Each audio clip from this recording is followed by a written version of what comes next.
Hello friends, life है इसके platform पर आपका स्वागत है। इस प्लेटफॉर्म पर जो एनसीईआरटी की सीरीज चालू की गई है उसका आज फोर्थ लेक्चर है। और जो लोग इस प्लेटफॉर्म पर नए जुड़े हैं उन्हें इस बात से अवगत करा दिया जाए कि अ, हमारा लक्ष्य क्या है और हम किस दिशा में आगे बढ़ रहे हैं। तो इस प्लेटफॉर्म पर यूपीएससी और एमपीपीएससी तथा अदर स्टेट पीएससी को ध्यान में रखते हुए एनसीईआरटी को डिस्कस किया जा रहा है। इसकी शुरुआत ज्योग्राफी की एनसीईआरटी से की गई है। अभी हम 6th क्लास की एनसीईआरटी को डिस्कस कर रहे हैं और संबंधित लेक्चर की जो पीडीएफ हैं वो हमारे ही टेलीग्राम चैनल लाइफ आईएएस में अपलोड कर दिए जा रहे हैं। इसके अलावा आप चैनल को सब्सक्राइब करके यूट्यूब के प्लेलिस्ट में जाकर भी सारे वीडियो को देख सकते हैं। तो चलिए आज का लेक्चर स्टार्ट करते हैं।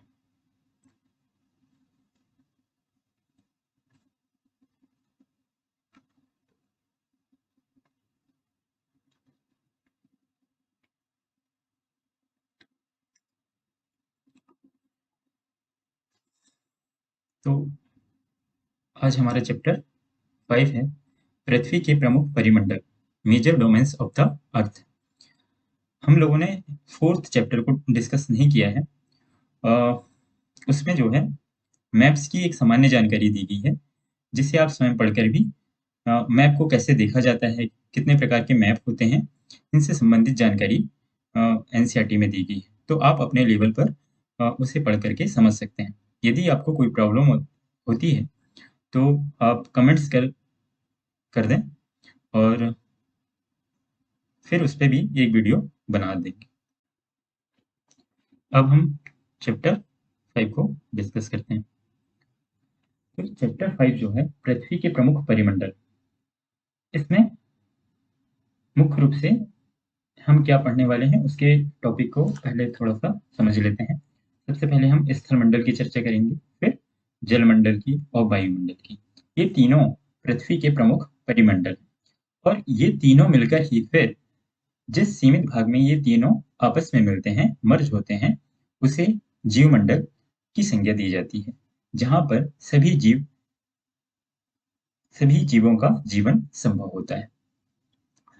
तो चलिए समझने का प्रयास करते हैं।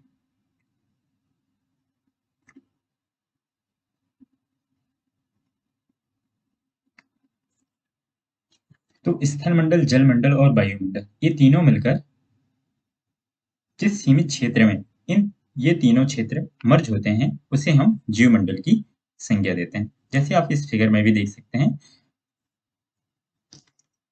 ये है आपका स्थलमंडल। एक मिनट में पेन एक्टिवेट कर लूं थोड़ा।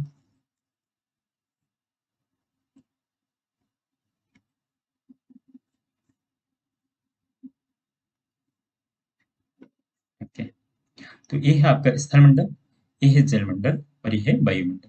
ये तीनों जिस क्षेत्र में इंटरसेक्ट करते हैं या मर्ज होते हैं उसे इस रेड निशान से डार्क करके दिखाया गया है, जो कि जीवमंडल को दर्शाता है। तो जीवमंडल क्या है एक्चुअल में? यहाँ पर यहाँ पर जीवन संभव होता है क्योंकि यहाँ पर पर्यावरण के तीन महत्वपूर्ण घटक स्थल, जल और वायु तीनों उपलब्ध होते हैं और यही जीवन को संभव बनाते हैं। यहाँ पर एक जानकारी और दे दें कि पृथ्वी की जो सतह है वो पर्यावरण के तीन महत्वपूर्ण घटक जो हैं जिनकी हमने बात किया है, स्थलमंडल, जलमंडल और वायुमंडल, ये आपस में मिलते हैं और एक दूसरे को प्रभावित भी करते हैं और इनकी जो परस्पर क्रिया है ये निरंतर जारी रहती है। यदि स्थलमंडल में कोई परिवर्तन होता है या जलमंडल में कोई परिवर्तन होता है या वायुमंडल में कोई परिवर्तन होता है तो वो जीवमंडल में भी घटित होगा। मतलब उसका कुछ ना कुछ प्रभाव जीवमंडल पर भी जरूर पड़ेगा, क्योंकि ये तीनों मंडल जो हैं ये आपस में किसी न किसी रूप में जुड़े हुए हैं। ये एकदम स्वतंत्र हम नहीं कह सकते। अब एक एक मंडल की हम क्रम से चर्चा करते हैं। सबसे पहले स्थलमंडल की बात करते हैं। स्थलमंडल को लिथोस्फीयर कहते हैं इंग्लिश में। और स्थलमंडल से तात्पर्य क्या है कि पृथ्वी का जो ठोस भाग है उसे ही हम स्थलमंडल कहते हैं। पृथ्वी का जो ठोस भाग है उसे हम स्थलमंडल कहते हैं। ये मुख्यतः किससे बना होता है? ये चट्टानों और मिट्टी की पतली परत से बना हुआ है। स्थलमंडल जो है चट्टानों और मिट्टी की पतली परत से बना हुआ है। और जितने भी जो पोषक तत्व होते हैं ये कहाँ पर पाए जाते हैं? स्थलमंडल में ही पाए जाते हैं। और फिर ये पोषक तत्व जो होते हैं ये हमारे फूड चेन से होते हुए हम तक पहुंचते हैं।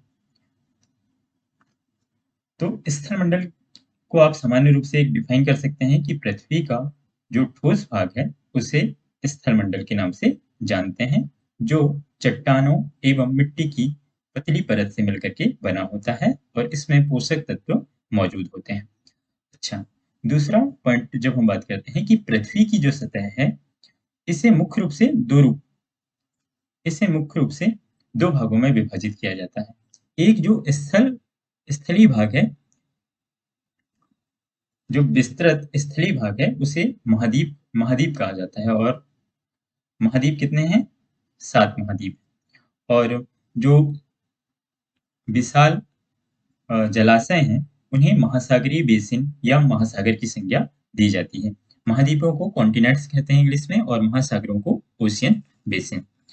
अच्छा, आपने एक बात और सुना होगा कि स्थल पर जो भी ऊंचाई का जो मापन किया जाता है वो समुद्र के जल स्तर से किया जाता है। यहाँ पर आप ऐसे देख सकते हैं कि सपोज करो ये समुद्र का जल स्तर है, इसे आप सी लेवल कह सकते हैं। तो इस पर जो भी पर्वत होंगे या पठार होंगे या मैदान होगा, इनकी जो ऊंचाई है ये सब कहाँ से मेजर की जाएगी? इस सी लेवल से ऊपर की ओर मेजर की जाएगी। और समुद्र की कितनी गहराई होगी, कहाँ पर समुद्र कितना गहरा है, उसका जब हम मापन करेंगे तो इसी सी लेवल से करते हैं। और वो फिर हम नीचे की ओर मापन करेंगे उसका कि वो कितनी गहराई तक है। तो जितनी भी ऊंचाइयां हो, चाहे वो स्थल पर हो या फिर समुद्र के नीचे की गहराई को जब मापन करें तो उसका जो मापन है वो सी लेवल से किया जाता है, क्योंकि जो सी लेवल है या समुद्र तल है वो हमेशा ही एक समान बना बना होता है। और इसे हम जीरो से दर्शा सकते हैं। इसे 0 मीटर या जीरो से दर्शाते हुए फिर इसकी ऊंचाई को और गहराई को हम माप सकते हैं। तो इसी से संबंधित एनसीईआरटी में कुछ फैक्ट दिए हैं, उसको भी इसमें डाल दिया गया है कि जैसे विश्व का सबसे ऊंचा शिखर कौन सा है? Mount Everest. और माउंट एवरेस्ट की जो हाइट है वो एनसीईआरटी में जो अभी मेंशन किया है वो है 8,848 मीटर। और एक अभी करंट में यदि आप पढ़ रहे होंगे तो अभी कुछ समय पहले नेपाल और भारत ने संयुक्त रूप से एक स्टडी किया था जिसमें ये पाया कि माउंट एवरेस्ट की जो हाइट है वो बढ़ रही है, क्रम से बढ़ रही है। और अभी उसकी जो हाइट है वो 8,850 मीटर हो गई है। तो आप यदि करंट बेस्ड इसका फैक्ट जानना चाहते हैं, यदि एग्जाम में पूछ लेता है कि हाल ही में किए गए अध्ययन के अनुसार माउंट एवरेस्ट की हाइट कितनी है, तो ये 2 मीटर बढ़ चुकी है। तो 8,850 मीटर ये नया फैक्ट है। लेकिन एनसीईआरटी में जो फैक्ट दिया गया है वो है 8,848 मीटर। दूसरा फैक्ट दिया है कि विश्व का सबसे गहरा भाग कौन सा है? मेरियाना गर्त। इसकी जो गहराई है 11,022 मीटर। 11,022 मीटर। इसी सी लेवल से जब आप गहराई में मापन करेंगे तो आपको मेरियाना गर्त की जो गहराई है वो 11,022 मीटर प्राप्त होगी।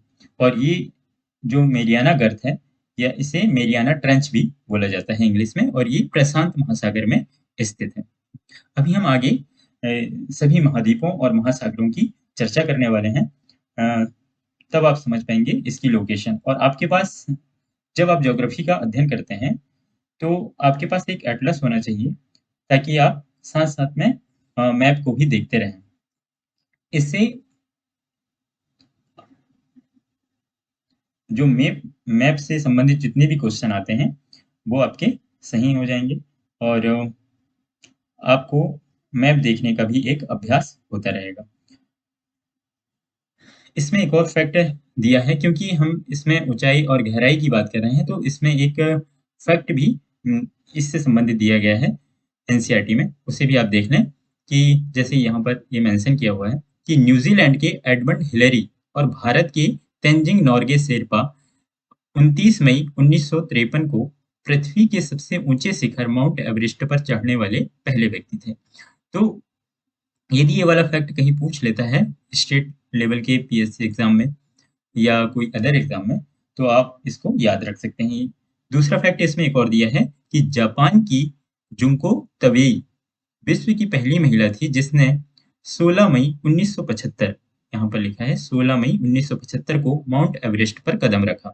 फिर नीचे एक और फैक्ट दिया है इसमें कि बछेंद्री पाल भारत की पहली महिला है जिसने 23 मई 1984 को माउंट एवरेस्ट पर कदम रखा। तो यहाँ पर आपको 3 फैक्ट मिल जाएंगे कि माउंट एवरेस्ट पर पहली बार कौन चढ़ा था, और फिर कौन सी पहली महिला है जो माउंट एवरेस्ट पर पहली बार चढ़ी है, तो वो जापान की जुंको तबेई है। और भारत के संदर्भ में यदि पूछा जाए कि भारत की पहली महिला कौन है जिसने माउंट एवरेस्ट पर कदम रखा, तो वो है बछेंद्री पाल। ये है 23 मई 1984 को इन्होंने कदम रखा था। तो ऐसे करके आप इन फैक्टों को भी अ, याद करते चले धीरे धीरे। ये हर एग्जाम में किसी न किसी एग्जाम में पूछ लिया जाता है, और आपकी कोई गलती ना हो, एग्जाम में कोई गलती ना हो आपसे, तो आप इन फैक्टों को भी साथ में ध्यान रखते चलें। तो यहाँ पर हमने स्थल मंडल के बारे में डिस्कस कर लिया। अब स्थल मंडल में हम आगे और चर्चा करते हैं महाद्वीपों की।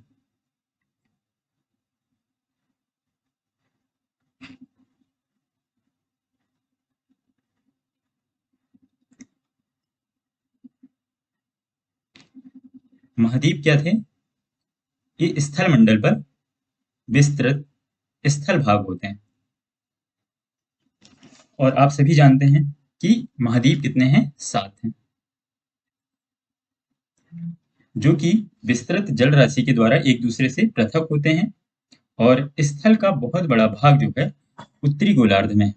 आप जब अभी मैप देखेंगे तब आप समझेंगे कि महाद्वीपों का जो स्थल भाग है वो उत्तरी गोलार्ध में ज्यादा है और दक्षिणी गोलार्ध में बहुत कम है। दक्षिणी गोलार्ध में यदि हम बात करें तो अफ्रीका का कुछ हिस्सा आता है, और दक्षिणी अमेरिका का कुछ भाग आएगा, और ऑस्ट्रेलिया पूर्ण रूप से दक्षिणी गोलार्ध में है। अंटार्कटिका तो दक्षिणी गोलार्ध में है ही। तो लेकिन मेजर पोर्शन जहाँ आबादी रहती है वो उत्तरी गोलार्ध में अवस्थित है महाद्वीप। अब हम एक एक करके सारे महाद्वीपों की चर्चा करते हैं। तो इसमें मैंने इस फिगर के माध्यम से ही, जो एनसीईआरटी में दिया गया है, इस फिगर को आप बार बार देखते रहें। इससे क्या होगा कि आपकी एक तो अवस्थिति के बाद अवस्थिति से संबंधित जो भी क्वेश्चन आते हैं वो उससे संबंधित आपकी क्लियरिटी बेहतर होगी, और आप इन क्वेश्चनों को अच्छे से कर पाएंगे। क्योंकि जब आप मैप देखते हैं तो आपके माइंड में एक पिक्चर बनती है इसकी, तो इसी को देखते हुए आप इन चीज़ों को याद रखने का प्रयास करें। तो जैसे सबसे पहला क्वेश्चन आता है कि सबसे बड़े महाद्वीप या महाद्वीपों के आकार के आधार पर उनको जमाइए करके जमाएं आप। तो सबसे पहला है, सबसे बड़ा महाद्वीप है एशिया महाद्वीप। दूसरा नंबर पे आता है अफ्रीका महाद्वीप। तीसरे नंबर पे आता है उत्तरी अमेरिका। चौथा है दक्षिणी अमेरिका। पांचवा नंबर आकार के आधार पे आता है अंटार्कटिका महाद्वीप का।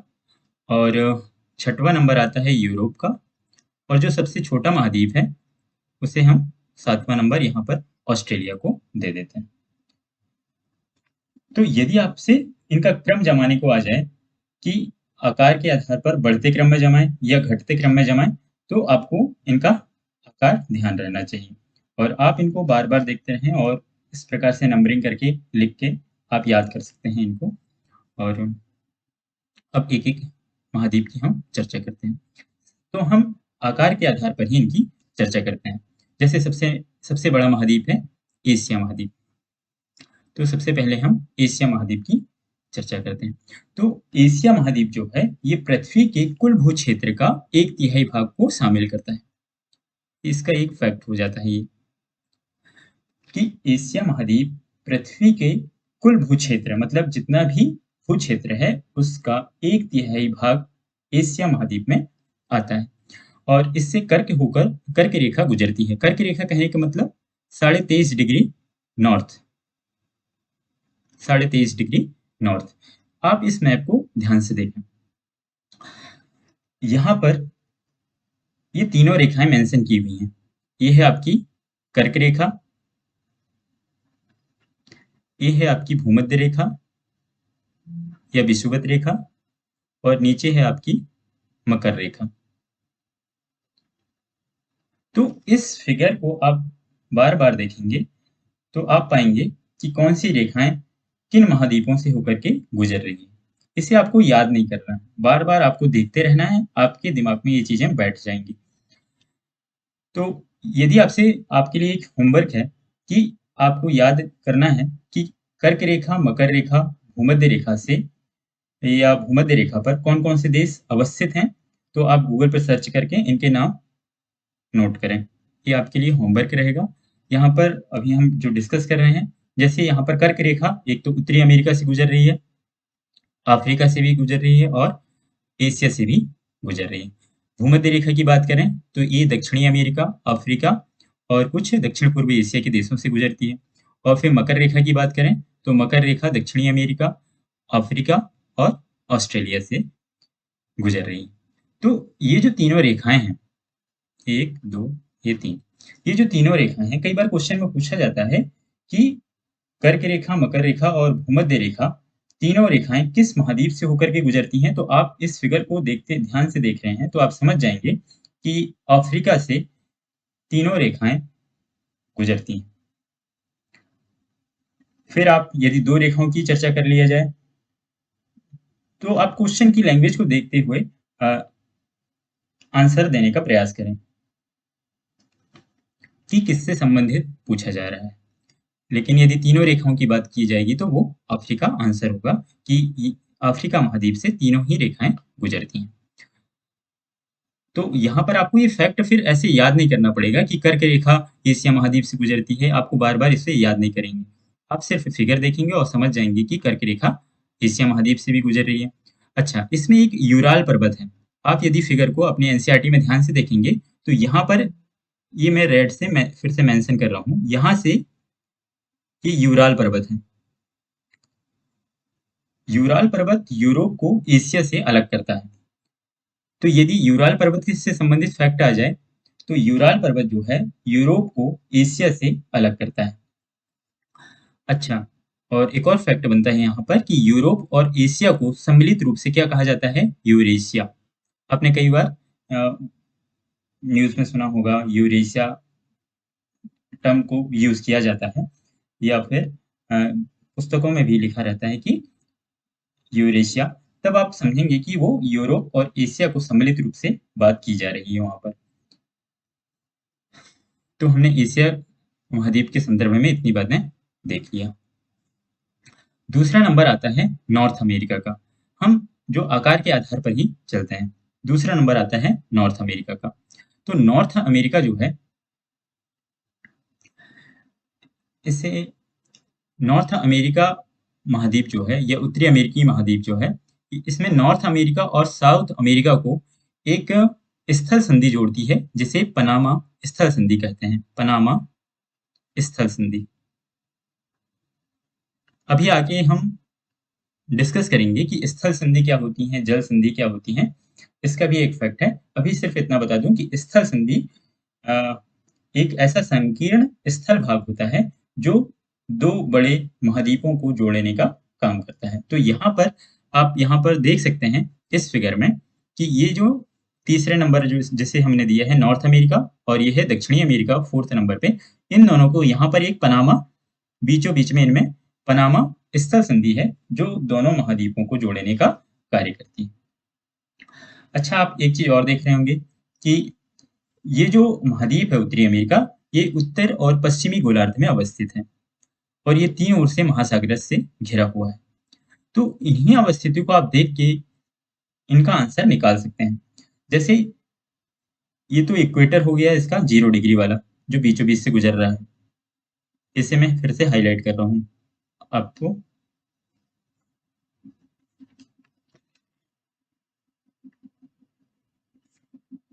आप इस फिगर को फिर से ध्यान से देखें। ये तो इक्वेटर है जो मैं हाइलाइट कर रहा हूँ। तो इसके ऊपर वाला भाग होगा उत्तरी गोलार्ध और इसके नीचे वाला भाग होगा दक्षिणी गोलार्ध। तो उत्तरी गोलार्ध में कौन-कौन अवस्थित हैं, वो भी आप स्पष्ट रूप से देख सकेंगे और जो दक्षिणी गोलार्ध में कौन-कौन से महाद्वीप अवस्थित हैं, उन्हें भी आप ध्यान से देख सकते हैं। इसके अलावा एक चीज़ और आप देख सकते हैं कि ये जो 0 डिग्री यहाँ पर है, 0 डिग्री देशांतर, 0 डिग्री देशांतर। यहाँ से भी आप यदि 0 डिग्री को खींचते हैं, ऐसे में एक और डैश लाइन से खींच देता हूँ इसको। ये है 0 डिग्री देशांतर। तो ये जो 0 डिग्री देशांतर है, इसके पूरब वाला होगा पूर्वी गोलार्ध और इसके पश्चिमी वाला भाग होगा पश्चिमी गोलार्ध। तो यदि आपको जो हमने प्रीवियस क्लास में पढ़ के आए हैं, यदि इन अक्षांश रेखाओं का आपको ध्यान है, कौन सा उत्तरी गोलार्ध है, कौन सा दक्षिणी गोलार्ध है, कौन सा पूर्वी गोलार्ध है, कौन सा पश्चिमी गोलार्ध है, तो आप इसमें बता पाएंगे कि जैसे यहाँ पर हमने मेंशन किया है कि अमेरिका जो है, नॉर्थ अमेरिका उत्तरी और पश्चिमी गोलार्ध में अवस्थित है। तो आप इस फिगर को भी देख के बता सकते हैं कि वो उत्तरी और पश्चिमी गोलार्ध में अवस्थित है, क्योंकि ये जो देशांतर है, देशांतर के पश्चिम में है और इक्वेटर के उत्तर में है। तो इसीलिए हम इसको क्या कह रहे हैं कि ये उत्तरी और पश्चिमी गोलार्ध में अवस्थित है। आपको सभी लोगों को दिशाओं का ज्ञान तो हो गई। जैसे यदि हम छोटा-सा इनका दर्शाएँ, तो ये ईस्ट होगा, वेस्ट, नॉर्थ, साउथ। फिर फिर आप मेंशन कर लें, ये होगा आपका नॉर्थ ईस्ट, ये होगा साउथ वेस्ट और ऐसे ही यहाँ से आप मेंशन एक और कर दें, तो ये होगा नॉर्थ वेस्ट और ये होगा साउथ ईस्ट। तो ऐसे करके आप दिशाओं को दर्शा के भी बता सकते हैं कि कौन सा महाद्वीप किस गोलार्ध में अवस्थित है। यदि आपसे कोई पूछ ले कि एशिया महाद्वीप किस गोलार्ध में अवस्थित है, तो आप इसी फिगर को देख के बता सकते हैं कि ये उत्तर और पूर्वी गोलार्ध में अवस्थित है।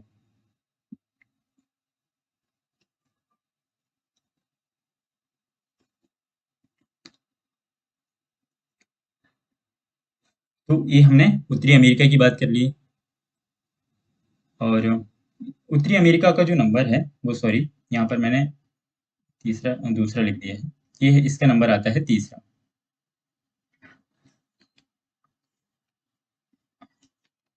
दूसरा नंबर आता है अफ्रीका का। तीसरा आता है नॉर्थ अमेरिका का। चौथा आएगा दक्षिणी अमेरिका का। पांचवा आता है अंटार्कटिका। छठा यूरोप। सातवां ऑस्ट्रेलिया। तो पहले हम जो ऊपर मैंने मेंशन किया है इसी के बारे में आपको सारी जानकारी बता दूं। यूरोप जो है ये आकार के आधार पे इसका छठवां नंबर आता है। तो ये एशिया में बहुत छोटा है। ये जो यूरोप महाद्वीप है ये एशिया महाद्वीप से बहुत छोटा है और इससे आर्कटिक वृत्त होकर के गुजरता है। आर्कटिक वृत्त का मतलब है कि इससे 66.5 डिग्री नॉर्थ 66.5 डिग्री नॉर्थ गुजरता होगा और तीन ओर से ये जल से घिरा हुआ है। तो इससे संबंधित फैक्ट बहुत कम है। आप अपने एनसीईआरटी में भी इसे देख के और अच्छे से समझ सकते हैं इस फिगर को। अब हम अफ्रीका की चर्चा करते हैं, फिर साउथ अमेरिका की। अफ्रीका जो है, इस फिगर में आपको अफ्रीका दिखा होगा। अब इससे संबंधित फैक्ट हम जान लेते हैं कौन-कौन से। तो अफ्रीका महाद्वीप जो है, ये आकार के आधार पे इसे इसका दूसरा नंबर आता है और 0 डिग्री मतलब भूमध्य रेखा या विषुवत रेखा, 23.5 डिग्री नॉर्थ मतलब कर्क रेखा और 23.5 डिग्री साउथ मतलब मकर रेखा। ये तीनों रेखाएं अफ्रीका महाद्वीप से होकर के गुजरती हैं। सब बहुत बड़ा भाग इसका जो है, अफ्रीका का बहुत बड़ा भाग उत्तरी गोलार्ध में अवस्थित है। क्योंकि आप इस फिगर से भी देख सकते हैं कि ये जो रेड लाइन है, जो 0 डिग्री इक्वेटर वाली जो लाइन है, इससे ऊपर इसका अफ्रीका का अधिकांश भाग आता है, जबकि दक्षिणी गोलार्ध में इसका बहुत कम भाग आता है। तो इस फिगर से भी आप समझ सकते हैं। तो जैसे-जैसे आप फिगर देखेंगे तो आपको इन फैक्टों को भी याद रखना सरल होगा। और फिर अफ्रीका में एक मरुस्थल है, जो यहाँ पर सहारा मरुस्थल लिखा हुआ है। तो सहारा मरुस्थल जो है, ये जो सहारा मरुस्थल है अफ्रीका में, यहाँ पर फिगर में दिखाया है। तो ये विश्व का सबसे बड़ा गर्म रेगिस्तान है और यहाँ से विश्व की सबसे लंबी नदी नील नदी होकर के गुजरती है। आगे जब हम मैपिंग की क्लास पढ़ेंगे तब हम नील नदी के बारे में और भी जानकारी अ, देखेंगे कि वो उसका उद्गम कहाँ से होता है, किस झील से होता है और व्हाइट नील और ब्लू नील ये दोनों मिलकर के फिर नील नदी कहलाती हैं। तो ये जो सारे फैक्ट हैं हम मैपिंग की क्लास में आगे समझेंगे। अभी सिर्फ आप इसका एक फैक्ट याद रख लें कि ये विश्व की सबसे लंबी नदी है। यहाँ पर सबसे लंबी बोला है, सबसे बड़ी नहीं। इस बात को भी आप थोड़ा ध्यान रखें। विश्व की सबसे लंबी नदी है नील नदी और विश्व की सबसे बड़ी नदी है जो कि साउथ अमेरिका में पाई जाती है, अमेजन। इसे हम आगे डिस्कस करने वाले हैं। जैसे साउथ अमेरिका, इसका आकार के आधार पर चौथा नंबर आता है। आकार के आधार पर इसका चौथा नंबर आता है। तो साउथ अमेरिका जो है इसका अधिकांश भाग दक्षिणी गोलार्ध में है। आप इस फिगर को फिर से देखें तो आप पाएंगे कि दक्षिणी अमेरिका का अधिकांश भाग दक्षिणी गोलार्ध में है और विश्व की सबसे लंबी पर्वत श्रृंखला एंडीज पर्वत जो है वो भी कहां पर है? दक्षिणी अमेरिका में अवस्थित है। ये बार बार इस टाइप की क्वेश्चन फैक्चुअल के नाम पे पूछे जाते हैं कि सबसे लंबी पर्वत श्रृंखला कौन सी है, सबसे बड़ी नदी कौन सी है, सबसे लंबी नदी कौन सी है। तो इस टाइप के जो क्वेश्चन आते हैं तो इसमें आपके फैक्ट एकदम मजबूत होना चाहिए। तो आप इन फैक्टों को साथ साथ में तैयार करते चलें। विश्व की सबसे बड़ी नदी है अमेजन और सबसे लंबी पूछेगा तो नील। नील नदी है अफ्रीका में और अमेजन नदी बहती है साउथ अमेरिका में। तो यहाँ तक हमारे 4 महाद्वीप कंप्लीट हो गए हैं। 5वां महाद्वीप है हमारा अंटार्कटिका। तो अंटार्कटिका के विषय में यहाँ पर इसकी जानकारी यहाँ पर मेंशन की हुई है। अंटार्कटिका महाद्वीप का नंबर आता है 5वां। आकार के आधार पर इसका नंबर आता है 5वां। ये दक्षिणी ध्रुव जो है या नॉर्थ पोल, साउथ पोल जो है दक्षिणी ध्रुव, ये इसके मध्य में अवस्थित है। अंटार्कटिका महाद्वीप के मध्य में अवस्थित है दक्षिणी ध्रुव। और क्योंकि दक्षिणी ध्रुव हमने इससे प्रीवियस क्लास में भी पढ़ा था कि दक्षिणी ध्रुव के आसपास का जो रीजन है वहां पर बर्फ जमी होती है, इसीलिए इस अंटार्कटिका महाद्वीप में भी हमेशा ही ये बर्फ से ढका हुआ है।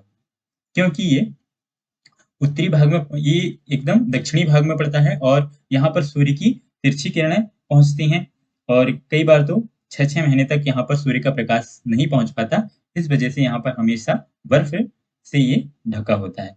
अच्छा, और अंटार्कटिका एक ऐसा महाद्वीप है जहाँ स्थायी मानव आवास नहीं है। स्थायी मानव आवास यहाँ पर नहीं है, इस बात को आप ध्यान रखेंगे। और यहाँ पर क्योंकि मानव गतिविधियों के कारण ये महाद्वीप काफी सुरक्षित है, अंटार्कटिका महाद्वीप, और इसी वजह से यहाँ पर कोई मानवीय गतिविधि का हस्तक्षेप न होने के कारण बहुत सारे देशों के शोध केंद्र हैं, रिसर्च सेंटर हैं। जैसे भारत का ही हम यदि देखें तो भारत का अंटार्कटिका महाद्वीप में जो पहला शोध केंद्र बना था यहाँ पर वो था दक्षिणी गंगोत्री। ये 1983 में बनाया गया था, लेकिन फिर जब ये सुनामी आई थी तब ये नष्ट हो गया। और फिर एक और मैत्री नाम से दूसरा हमारा सेंटर अंटार्कटिका में बना था, जो बना था 1989 में।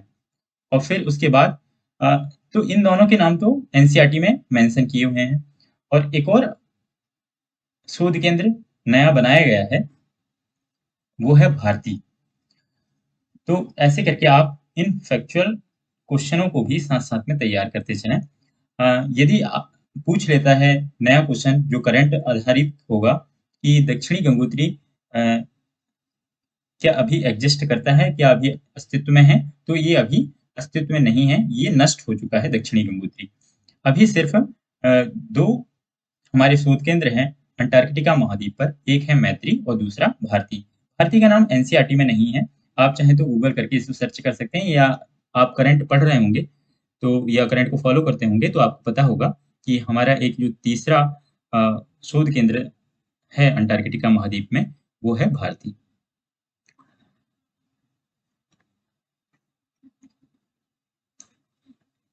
तो ये हो गया हमारा अंटार्कटिका महाद्वीप भी कंप्लीट। हमने यूरोप के विषय में जो छठवां नंबर का था, इसे भी हमने देख लिया था। अब लास्ट बचता है हमारा ऑस्ट्रेलिया। इसका आकार के आधार पे ऑस्ट्रेलिया का 7वां नंबर आता है। और इसके विषय में कुछ फैक्ट दिए गए हैं एनसीईआरटी में कि ये तो वास्तविकता है कि ये विश्व का सबसे छोटा महाद्वीप है। इसका नंबर आता है 7वां। और ये पूर्णतः दक्षिणी गोलार्ध में अवस्थित है। तो क्योंकि आप देख रहे हैं कि ये पूरा पूर्ण रूप से 0 डिग्री अक्षांश के दक्षिण में अवस्थित है, इसलिए हम कह सकते हैं कि ये पूर्णतः दक्षिणी गोलार्ध में अवस्थित है। और चूंकि ये एक द्वीप से निर्मित माना जाता है, इसलिए इसे द्वीपीय महाद्वीप की संज्ञा भी दी जाती है। इसे आइलैंड कॉन्टिनेंट आइलैंड कॉन्टिनेंट के नाम से भी जानते हैं। तो ऐसे करके आपकी सारी जानकारी जो महाद्वीप से संबंधित है, तो वो आपकी यहाँ पर कंप्लीट हो जाती है।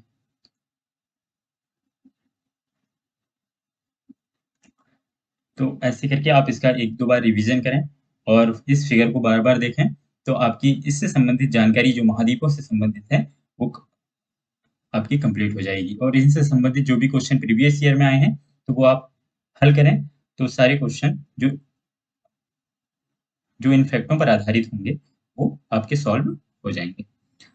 अब नेक्स्ट टॉपिक पे हम बात करते हैं।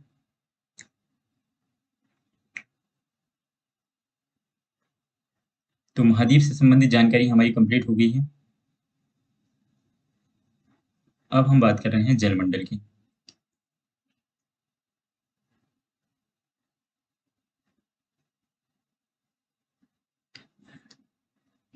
तो जलमंडल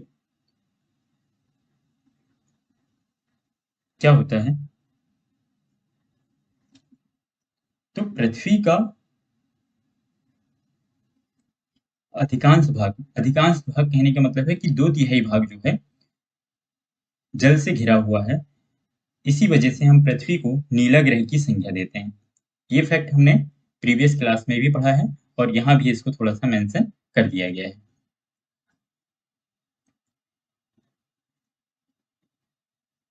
हमारी पृथ्वी का 71% भाग में क्या है? जल है। यदि हम परसेंटेज के आधार पर देखें तो 71% भाग में जल है और 29% भाग में स्थल। कहने का मतलब है कि हमारा जो 2/3 हिस्सा है, वो जल से भरा हुआ है और सिर्फ 1/3 हिस्सा, या हम इसे ऐसा भी बोल सकते हैं कि हमारा 1/3 हिस्सा क्या है? स्थल। जलमंडल से संबंधित, अच्छा, कई बार क्वेश्चन आता है कि आप जलमंडल में किससे शामिल करते हैं? तो जलमंडल में जल के सभी रूपों को शामिल किया जाता है। तो ये वाला फैक्ट थोड़ा सा आप ध्यान से पढ़ें, क्योंकि इससे यदि क्वेश्चन बनाता है तो वो आपका हल होना चाहिए कि जलमंडल में जल के सभी रूपों को शामिल किया जाता है। तो वो सभी रूप कौन कौन से हैं? चाहे वो महासागर का जल हो, या फिर नदियों का, या झीलें जो हैं उनका जल हो, या हिमनद जो होते हैं ग्लेशियर, इनका जल, भूमिगत जल मतलब ग्राउंड वाटर की बात की जा रही है, और वायुमंडल की जलवाष्प। वायुमंडल में जो जलवाष्प मौजूद होती है, उसे भी जलमंडल का हिस्सा माना जाता है। तो आपको यदि एलिमिनेट करने वाले क्वेश्चन आते हैं कि इनमें से कौन सा जलमंडल में शामिल नहीं है, या इनमें से कौन सा जलमंडल में शामिल है, तो इस फैक्ट को आप अच्छे से याद कर लें कि सभी जल जो पृथ्वी पर मौजूद है, वो सभी की सभी जिस भी रूप में है, चाहे वो ठोस रूप में है, गैस रूप में है, या जलीय रूप में है। तो ठोस रूप में जैसे बर्फ के रूप में, गैसीय फॉर्म में मतलब जलवाष्प के रूप में, और तरल रूप में जैसे जल तो है ही। तो आप ऐसे करके इसके सारे फैक्ट या इससे संबंधित जो भी क्वेश्चन होगा उसे हल करने की स्थिति में होंगे। तो आपको बस ये ध्यान रखना है कि जलमंडल में जल के सभी रूपों को हम शामिल कर लेते हैं। अच्छा, यहाँ पर ये छोटा सा और फिगर दिया है, इसे मैं थोड़ा सा जूम करके दिखाता हूँ।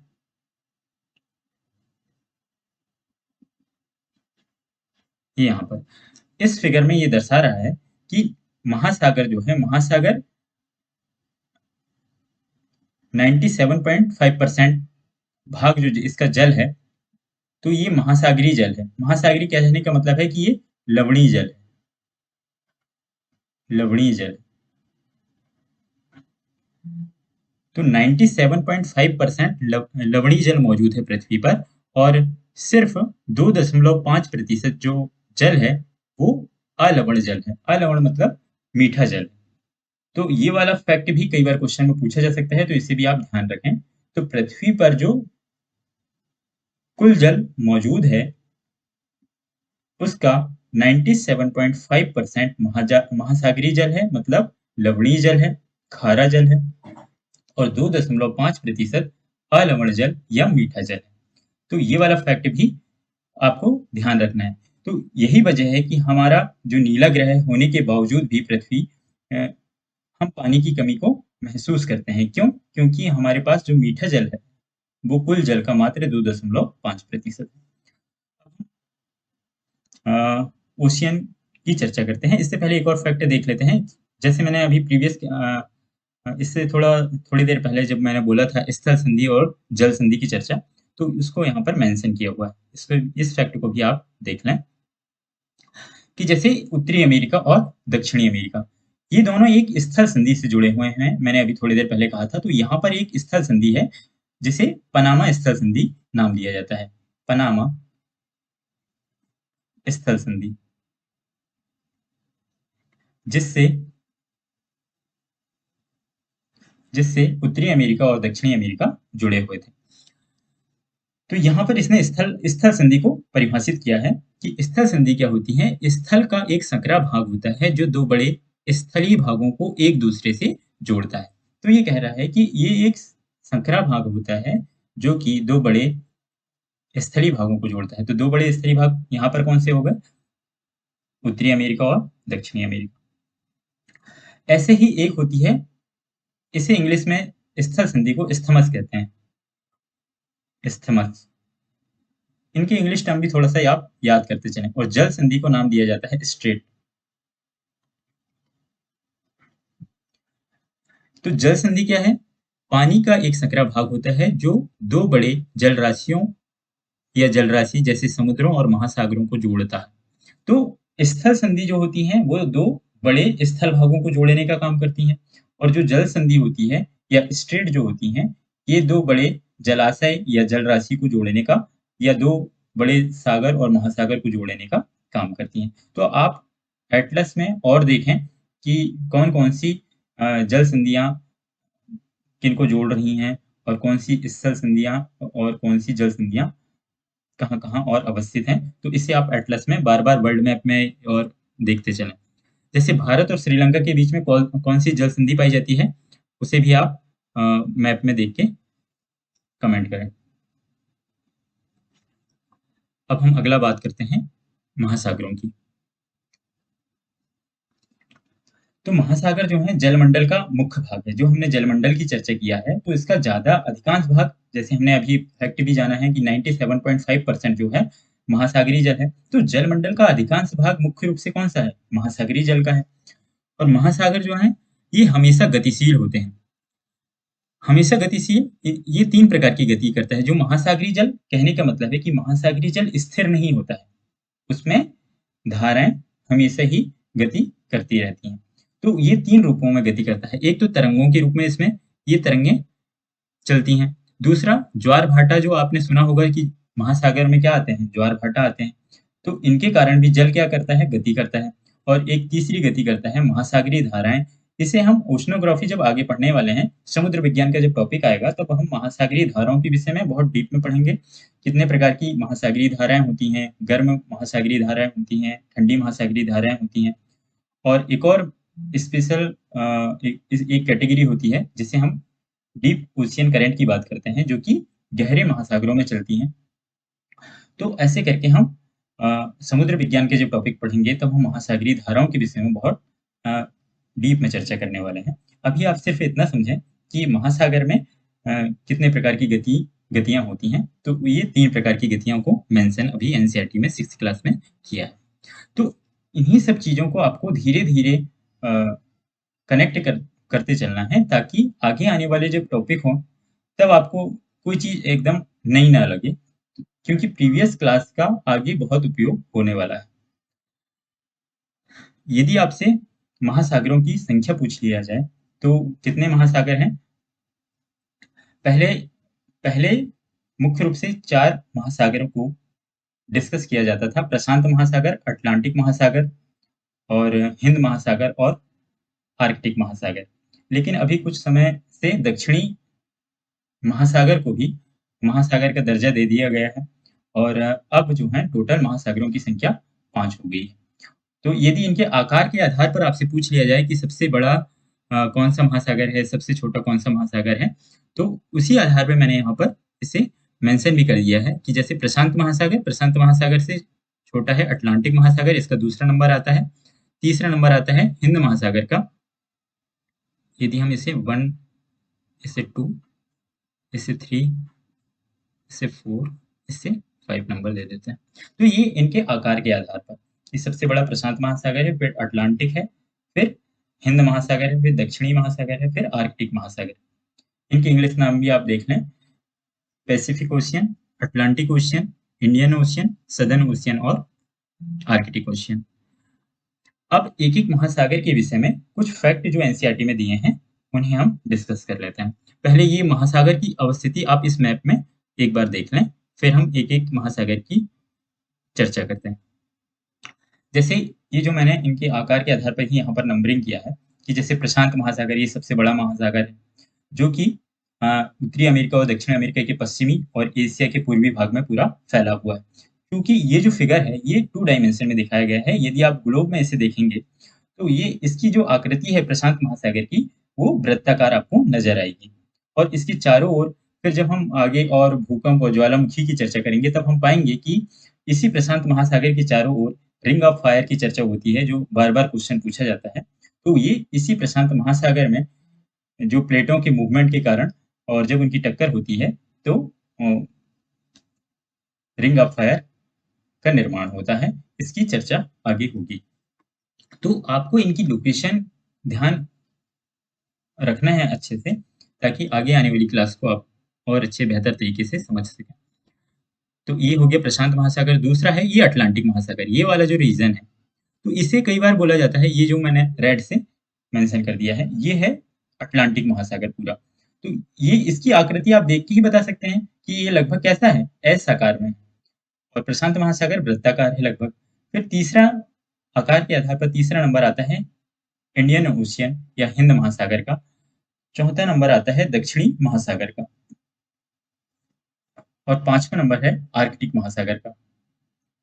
अब एक-एक की हम चर्चा करते हैं। सबसे पहले हम प्रशांत महासागर से स्टार्ट करते हैं।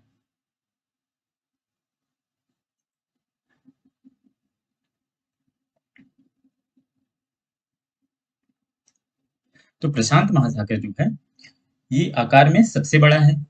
ये तो मैं अभी भी फिर से इसे मेंशन कर दिया है कि प्रशांत महासागर ये सबसे बड़ा है। ये पृथ्वी का 1/3 भाग में फैला हुआ है। पृथ्वी के 1/3 भाग में ये फैला हुआ है, प्रशांत महासागर। और पृथ्वी का सबसे गहरा भाग, जो आपने अभी इसी क्लास की शुरुआत में पढ़ के आए हैं कि पृथ्वी का सबसे गहरा भाग कौन-सा है? मेरियाना गर्त, जो कि प्रशांत महासागर में है। तो इसी प्रशांत महासागर में सबसे गहरा भाग मौजूद है पृथ्वी का, वो है मेरियाना गर्त, जिसकी हमने गहराई भी बताए थे, वो कितनी थी? 11,022 मीटर। और इसका जो आकार है, वो लगभग कैसा है? ये वृत्ताकार है। क्योंकि आप इसका पूर्वी भाग और पश्चिमी भाग को जब एक साथ जोड़ के देखेंगे, तब आप पाएँगे कि इसकी जो आकार है, वो लगभग वृत्ताकार है। आपके पास यदि ग्लोब है, तो आप उसमें भी देख सकते हैं, तो आपको इसका अनुमान लग जाएगा कि इसकी आकृति लगभग वृत्ताकार है। पूर्ण रूप से तो वृत्ताकार नहीं है, लेकिन लगभग आप बोल सकते हैं। दूसरा नंबर आता है अटलांटिक महासागर का। तो अटलांटिक महासागर से संबंधित फैक्ट भी हम जानते हैं आप। अटलांटिक महासागर आकार में दूसरा सबसे बड़ा है और ये एस आकार में है। तो एस आकार कहने का मतलब है कि इसकी जो आकृति है लगभग, वो एस आकार की जैसी है। जैसे मैंने यहाँ पर रेड से भी इसे मेंशन किया है। अच्छा, फिर इसकी जो तट रेखा है, मतलब चाहे इसके पश्चिमी भाग में देखें या फिर पूर्वी भाग में देखें, तो इसकी जो तट रेखा है वो दंतुरित है। दंतुरित कहने का मतलब है, इसे इंग्लिश में इंडेंटेड बोलते हैं। तो ये जो तट रेखा है दंतुरित होने का मतलब है कि ये प्राकृतिक पोताश्रय यानी कि जो नेचुरल हार्बर्स होते हैं और जो पोर्ट्स होते हैं उनके लिए आदर्श स्थिति प्रदान करते हैं। जो प्राकृतिक बंदरगाह होते हैं, प्राकृतिक पोताश्रय होते हैं, उनके लिए ये आदर्श स्थिति होती है। यहाँ पर जहाज़ों को आसानी से जहाज़ों के लिए ये बहुत सूटेबल होते हैं। तो इसीलिए इन भागों में अधिकांश बंदरगाह पाए जाते हैं। तो जब हम आगे किसी चीज़ को समझेंगे कि ये जो महासागर है, ये व्यापार की दृष्टि से, इसमें एक और फैक्ट आगे दिया हुआ है कि व्यापार की दृष्टि से भी ये जो महासागर है, ये सबसे व्यस्त महासागर है। तो ये व्यस्त क्यों है? क्योंकि इसकी जो तट रेखा है, ये बहुत ही दंतुरित है और दंतुरित होने के कारण ही यहाँ पर क्या है, प्राकृतिक पोताश्रय, इसे इंग्लिश में हार्बर कहते हैं, और पत्तन मतलब जो पोर्ट्स होते हैं, बंदरगाह, तो इनके लिए आदर्श स्थिति प्रदान करते हैं। तो इसी वजह से यहाँ पर विश्व के मतलब सबसे ज्यादा बंदरगाह इसी क्षेत्र में पाए जाते हैं। तो इसी वजह से यहाँ पर महासागरीय मार्ग का विकास हुआ और यहाँ पर जो बड़े-बड़े जहाज हैं, कार्गो जहाज हैं, वो एक देश से, एक महाद्वीप से दूसरे महाद्वीप में जाते हैं अपना माल लेकर। तो इस वजह से ये सबसे व्यस्त महासागर की कैटेगरी में शामिल होता है। कई बार आप पाएँगे, जैसे कई बार इकोनॉमी में चर्चा होगी कि ये इन्हीं देशों में क्यों बंदरगाह विकसित हुए, तो कई बार उनकी अवस्थिति ऐसी है, वहाँ की भौगोलिक स्थिति इस टाइप की है कि वो बंदरगाह के विकास के लिए बड़ा अनुकूल रहा है। तो इसी वजह से वहाँ पर बंदरगाह विकसित हुए और जब बंदरगाह विकसित होंगे तो उनका पर्पस क्या होता है बंदरगाह विकसित होने का, कि वो वहाँ पर फिर जहाज़ों की आवाजाही होगी, वहाँ पर माल का आना-जाना होगा, तो इस वजह से वो डेवलप कर जाते हैं। तो ऐसे करके आप कनेक्ट करना भी सीखें चीज़ों को। सिर्फ़ ज्योग्राफ़ी तक ही सीमित ना रखें अपने ज्ञान को, उसे अन्य सब्जेक्टों के साथ भी जोड़ने का प्रयास करें। अब हम तीसरे नंबर पे हम बात करते हैं इंडियन ओशियन की। तो इंडियन ओशियन के विषय में या हिंद महासागर के विषय में बहुत ज़्यादा जानकारी एनसीईआरटी में नहीं दी गई है। बस इसमें ये कहा गया है कि हिंद महासागर एकमात्र ऐसा महाद्वीप है, जो कि अपने नाम से जाना जाता है और इसका जो आकार है वो लगभग त्रिभुजाकार है।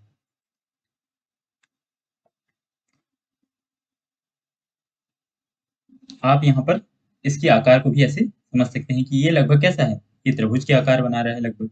तो ये जो आकृतियाँ या इनका जो आकार का जो मेंशन किया जाता है, वो इनकी लगभग आकृति को बताई जाती है। चौथा नंबर पे आता है दक्षिणी महासागर। दक्षिणी महासागर आप देख रहे हैं, इस भाग को हम दक्षिणी महासागर कह रहे हैं, ये जो भाग, ये लगभग 66.5 डिग्री अ, दक्षिण तक जाता है, 66.5 डिग्री दक्षिण तक। यहाँ कहीं होगा 66.5 डिग्री दक्षिण तक। यहाँ पर भी ये जो मेंशन है,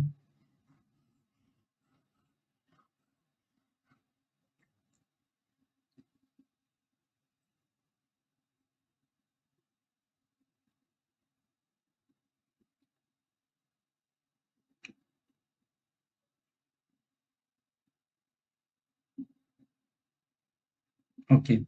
तो जो दक्षिणी महासागर है, ये अंटार्कटिका महाद्वीप को चारों ओर से घेरता है। आपने इससे पहले पढ़ के आए हैं अंटार्कटिका महाद्वीप, इसकी जो अवस्थिति है एकदम साउथ में है।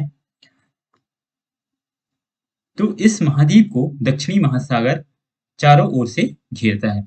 जब आप अंटार्कटिका से 66.5 डिग्री साउथ,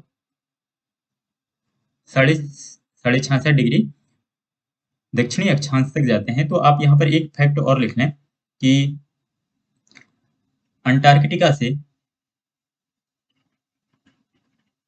अंटार्कटिका से 66.5 डिग्री साउथ तक विस्तारित है ये। तो ये वाला फैक्ट भी आप यहाँ पर मेंशन कर लें कि दक्षिणी महासागर अंटार्कटिका से 66.5 डिग्री साउथ तक विस्तारित है। एक्चुअल में दक्षिणी महासागर कोई महासागर नहीं है, बल्कि ये प्रशांत महासागर, अटलांटिक महासागर और इंडियन ओशियन का जो सदर्न पार्ट है, उसी का एक भाग है। उसी को तीनों को मिला करके एक महासागर का नाम दे दिया गया है। इनके दक्षिणी भाग है प्रशांत महासागर, अटलांटिक महासागर, इंडियन ओशियन का जो दक्षिणी भाग है, इसे ही शामिल करके एक दक्षिणी महासागर के नाम से बना दिया गया है ये एक्चुअल में इन्हीं महासागर का भाग। अब हम लास्ट बचता है हमारा आर्कटिक महासागर। तो आर्कटिक महासागर के विषय में भी बहुत कम जानकारी है कि इससे उत्तरी ध्रुव व्रत का मतलब है 66.5 डिग्री नॉर्थ जो है ये अवस्थित है इस पर।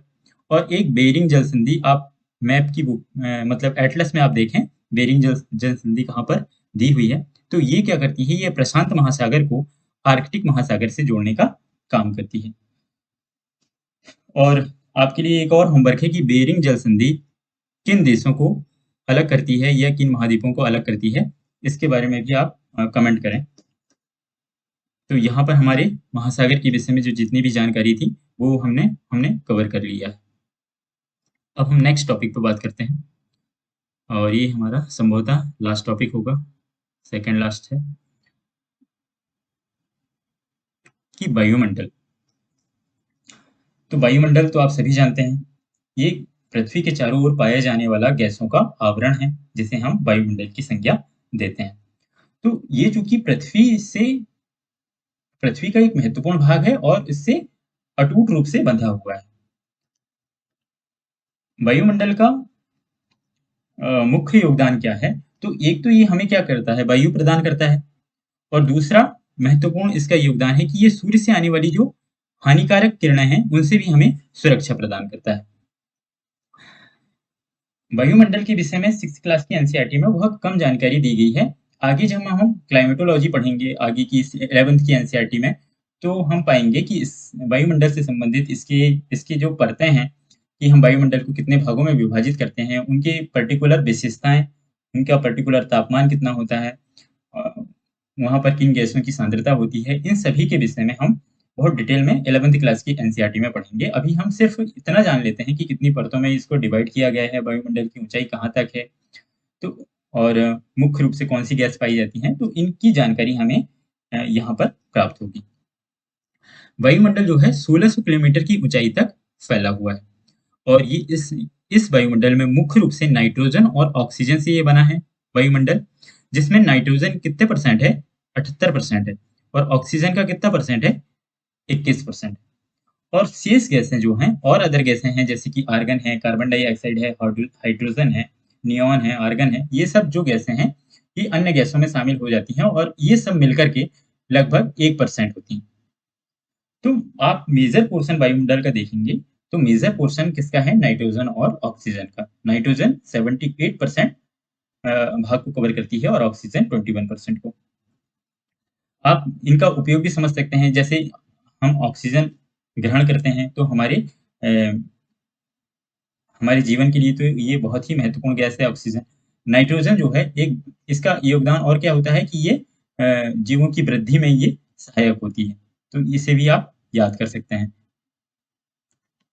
हम नाइट्रोजन को सीधे इसी रूप में ग्रहण नहीं कर सकते हैं, नाइट्रोजन को पहले पेड़ पौधे अमोनिया के माध्यम से मतलब मिट्टी से ग्रहण करते हैं नाइट्रेट के फॉर्म में, और फिर पौधों से वो जैसे दाल में आती हैं, और फिर दाल जब हमारी खाद्य श्रृंखला का भाग बनती है तो फिर हम नाइट्रोजन का उपभोग कर पाते हैं। सीधे रूप में हम ऑक्सीजन को ग्रहण नहीं करते हैं। तो ऐसे करके आप आगे की क्लास में और ज़्यादा इनके विषय में पढ़ेंगे। अभी सिर्फ इस 6th क्लास की एनसीईआरटी में जितना मेंशन किया है हम उतना ही डिस्कस कर रहे हैं। अच्छा, वायुमंडल के विषय में एक बात और है कि वायुमंडल का जो जैसे जैसे ऊंचाई बढ़ती है तो ऊंचाई बढ़ने के साथ घनत्व में भी क्या आएगा, परिवर्तन आता है। आप पाएंगे कि समुद्र तल पर वायुमंडल का जो घनत्व है वो बहुत अधिक होता है, और जैसे जैसे ऊंचाई बढ़ती है तो ऊंचाई बढ़ने के साथ घनत्व में भी, वायुमंडल के घनत्व में भी तेजी से कमी आती है। और आपने और ये जो वायुमंडल है ये पृथ्वी पर क्या करता है, दबाव भी डालता है। तो आपने कई बार सुना होगा कि कहीं दाब उच्च दाब है, कहीं निम्न दाब की स्थिति है। तो इसे उच्च दाब को हम हाई प्रेशर कह देते हैं और जहाँ पर निम्न दाब होता है उसे लो प्रेशर का नाम दे देते हैं। आपने अ, हवा को महसूस किया होगा। नॉर्मली तो हम जैसे किसी कमरे में बैठे हैं तब तो हमें पता नहीं चलता।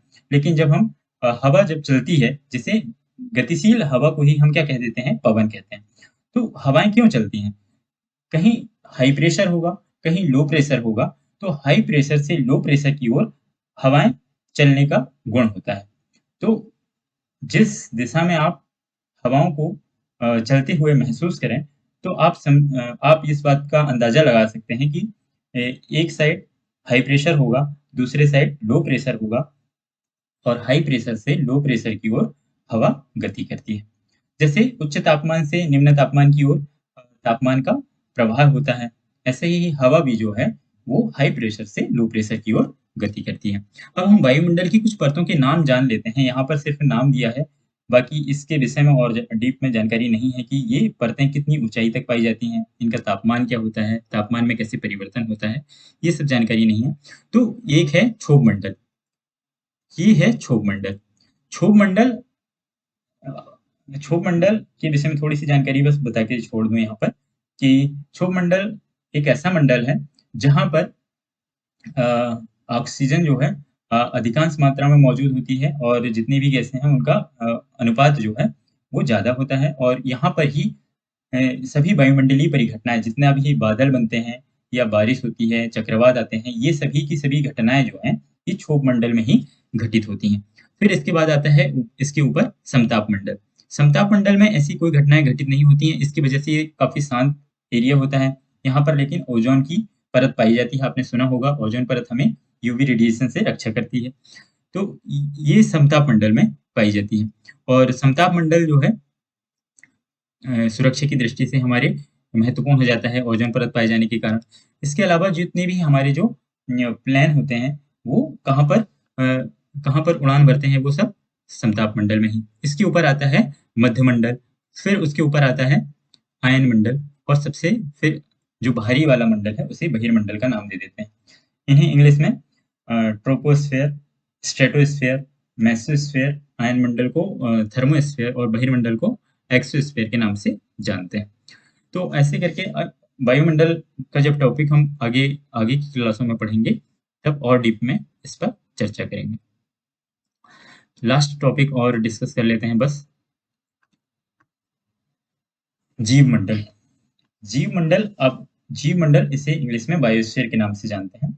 तो आपने शुरुआत में ही जहां से लेक्चर स्टार्ट हो रहा था, तब मैंने कहा था कि तीनों मंडल, पर्यावरण के जो तीनों घटक हैं, स्थल मंडल, जल मंडल और वायुमंडल, ये तीनों मंडल जहां मिलते हैं उसे हम जीव मंडल की संज्ञा दे देते हैं। और जीव मंडल वह सीमित क्षेत्र होता है जिसमें तीनों परिमंडल जो हैं आपस में पारस्परिक क्रिया करते हैं और एक दूसरे को प्रभावित करते हैं। मतलब वो परस्पर क्रिया भी करते हैं, मतलब एक मंडल दूसरे मंडल को प्रभावित भी करता है और परस्पर क्रिया भी करते हैं। मतलब वो पूर्णतः स्वतंत्र नहीं है। और यहाँ पर क्योंकि तीनों घटक मौजूद हैं, भूमि भी है, जल भी है और वायु भी है, और इसी वजह से यहाँ पर जीवन संभव हो पाया है। अच्छा, तो जो जीव मंडल है, इसमें हम प्राणियों को दो कैटेगरी में डिवाइड करते हैं। एक होता है जंतु जगत और दूसरा पादप जगत। इसे एनिमल किंगडम के नाम से भी जानते हैं और इसे प्लांट किंगडम के नाम से भी जानते हैं। और इनका एक और नाम होता है फौना एंड फ्लोरा। तो आपको अभी बहुत ज़्यादा इसमें जाना नहीं है। अभी सिर्फ हमें ये समझना है कि जो जीव मंडल है, वो तीनों मंडल का एक मर्जर है, जिस पर जीवन संभव होता है, जिस पर पर्यावरण के तीनों घटक मौजूद होते हैं।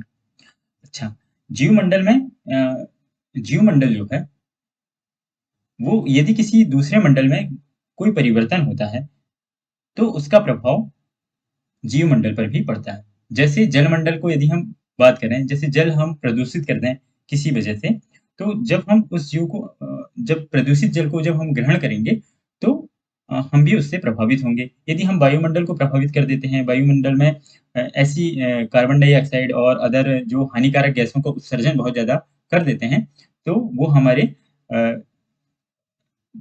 श्वास के लिए भी या हमारे स्वास्थ्य के लिए भी बहुत नुकसानदेह होगा। तो और यदि आप स्थलमंडल की बात करें, स्थलमंडल में यदि हम पेड़-पौधों को काट देते हैं, तो क्या होगा? अपरदन की स्थिति बढ़ जाएगी, मिट्टी का कटाव बहुत ज़्यादा होगा और फिर वो अल्टीमेटली बाद में जाके ऐसी भूमि फिर कृषि योग्य नहीं रह जाएगी।